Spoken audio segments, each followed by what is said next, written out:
Apa saja yang harus menjadi fokus regulator untuk bisa mewajibkan asuransi kebakaran dan juga tempat tinggal ini? Apakah Bapak sependapat atau menurut Bapak ada hal lain yang juga harus menjadi fokus? Secara garis besar saya sependapat dengan Pak Edi atas poin-poin itu. Dan memang yang terutama mungkin affordability kali ya. Karena kalau ini menjadi sesuatu yang wajib gitu, tentunya intentionnya supaya memang memberikan proteksi yang dibutuhkan gitu. Tapi rate menjadi sesuatu yang sangat sensitif terhadap kepada masyarakat. Nah, tapi kalau di asuransi itu adalah the law of the big numbers gitu kan. Semakin besar peserta akan menjadi semakin baik tingkat resiko. Jadi kalau diwajibkan harusnya rate-nya akan jauh lebih kompetitif daripada rate yang sekarang saya rasa. Baik, tapi kita tahu juga Indonesia ini kan dilewati ring of fire begitu. Lalu sebesar apa sih risikonya untuk bisa menangani asuransi kebakaran dan tempat tinggal ini? Exactly that sebenarnya yang mengapa pemilik properti di Indonesia harusnya mengasuransikan propertinya mereka, karena Indonesia is in the ring of fire gitu loh. Gempa can happen anytime. Demikian juga biasanya tuh diikuti dengan banjir dan sebagainya. Nah, seberapa besar perusahaan asuransi pasti akan menghitung seberapa besar tingkat resiko terhadap yang harus ditanggung. Sehingga harusnya kalau dari segi kapabilitas sih mestinya it shouldn't be an issue. Karena memang perusahaan-perusahaan, apalagi dengan kebijakan pemerintah sekarang kan, yang sebentar lagi akan meningkatkan tingkat capital dari perusahaan asuransi. Tentunya to make sure kalau insurance player yang memberikan mengcover resiko ini memiliki kemampuan finansial untuk mengcover resikonya. Jadi saya rasa sih shouldn't be a problem ya. Baik, kita beralih ke Pak Edi. Pak Edi tadi disampaikan Pak Vincent, affordability ini menjadi faktor yang penting. Di sisi lain kita juga risikonya cukup besar nih karena ada di ring of fire. Apakah ini artinya sebenarnya kita masih bisa menekan harga atau tidak akan bisa terlalu murah dengan risiko yang besar? Iya, jadi asuransi wajib properti ini tidak hanya melibatkan perusahaan asuransi dan pemerintah dan regulator, tapi juga melibatkan ekosistem yang lebih luas. Dalam hal ini adalah perusahaan reasuransi. Karena tadi Mbak Ana menyebutkan dengan tepat sekali, kita ada di ring of fire. Artinya kita punya catastrophic risk yang sangat besar, sangat tinggi. Ya, tentunya ini yang harus di fully secured juga. Karena itu kita ada melibatkan perusahaan reasuransi. Mengenai affordability, saya setuju dengan Pak Vincent. Semakin jumlahnya semakin banyak, tentu preminya itu akan lebih bisa ditekan. Tetapi sekali lagi, penentuan tarif premi itu melibatkan banyak perhitungan dengan loss ratio, dengan faktor catastrophic risk, tentu bagaimana strategi untuk reasuransi segala macam. Nah, itu yang memerlukan semua stakeholders, kita harus duduk bersama untuk benar-benar bisa merumuskan. Karena ini kan sesuatu yang melibatkan kepentingan banyak orang kan. Ya, tapi spiritnya kami sangat positif, kami sangat mendukung dan tentu butuh kerjasama dengan berbagai stakeholders yang terkait. Baik, masih terkait dengan premi. Kalau kita berkaca pada negara lain yang juga mungkin sudah menerapkan kebijakan ini, apakah mungkin premi kita akan lebih murah dari negara tetangga dengan risiko yang lebih besar? Kalau premi itu sebenarnya kan hukum ekonomi ya, artinya kita selalu menghitung actuary itu menghitung dengan risiko yang ada, catastrophic risk-nya kita faktorin, bagaimana biaya reasuransi dan lain sebagainya gitu ya. Nah, tentu semua kita masukkan ke sana, tetapi dengan Indonesia kan memang ada ring of fire, tapi kan tidak semua kepulauan kita di ring of fire. Kita ngomong Kalimantan kan stable gitu dan besar populasi di sana. Pertumbuhan ekonomi kita juga akan ada di Kalimantan. Ya, jadi itu mungkin secara overall saya tidak bermaksud menyederhanakan, tetapi tentu itu akan bisa mampu menekan jumlah premi secara keseluruhan. Karena risikonya memang ada di sebagian area, tapi di sebagian area kan juga tidak terekspos dengan ring of fire gitu. Jadi, nah itu yang akan dibicarakan lebih detail ketika wacana ini betul-betul akan ditindaklanjutin. Baik, kita beralih ke Pak Vincent. Pak Vincent, jika memang ini secepatnya diwajibkan oleh regulator, Bapak sendiri menilai kesiapan industri seperti apa?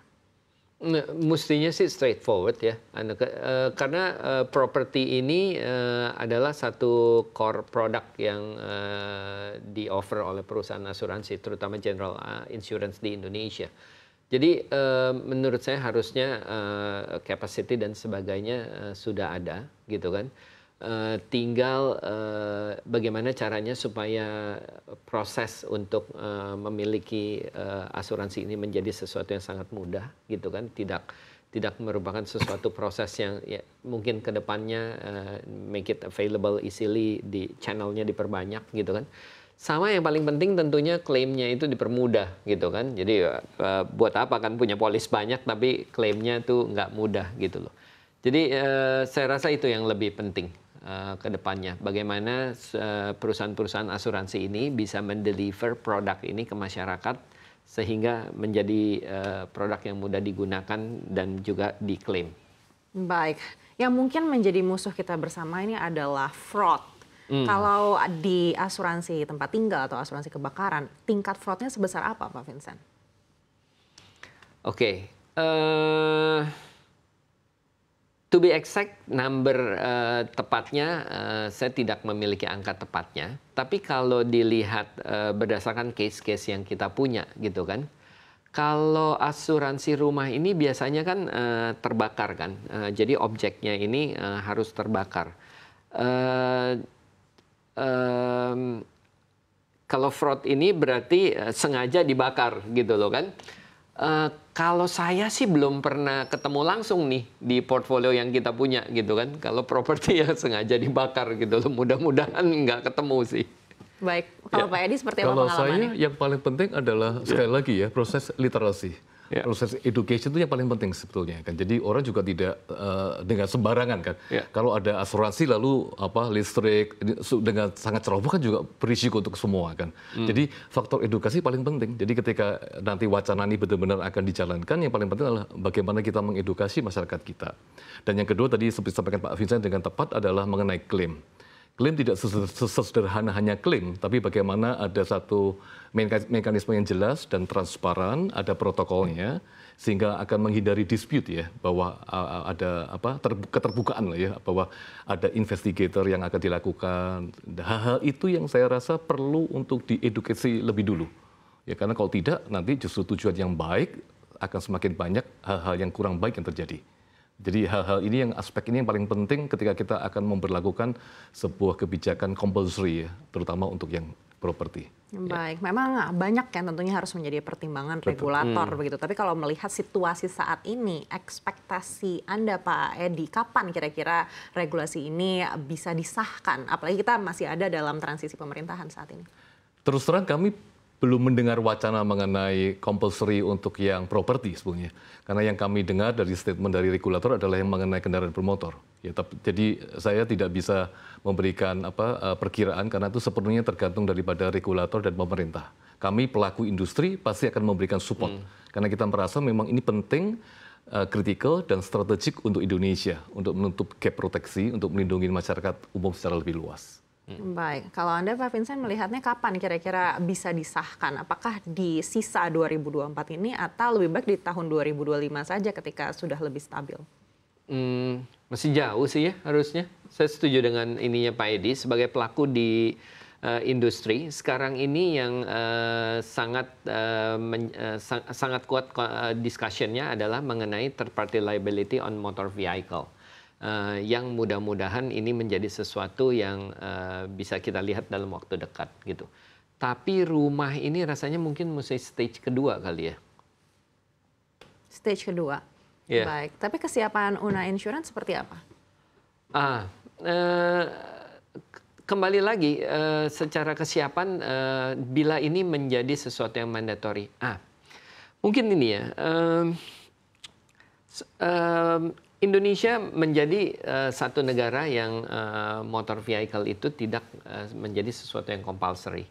Jadi kalau kita lihat perbandingan antara produk asuransi di masing-masing negara, terutama di negara-negara di Asia, Indonesia ini termasuk negara yang paling sedikit memiliki portfolio asuransi mobil gitu. which is a bit unusual dibandingkan dengan populasi mobil yang ada di Indonesia. Yang terutama kenapa bisa terjadi begitu, karena memang di Indonesia asuransi mobil belum menjadi mandatory. So bagi perusahaan asuransi player tentunya pewajiban asuransi mobil ini menjadi sesuatu yang sangat menarik bagi industri, ya kan? Jadi apakah perusahaan industri siap? Saya rasa sih industri sudah sangat siap untuk itu.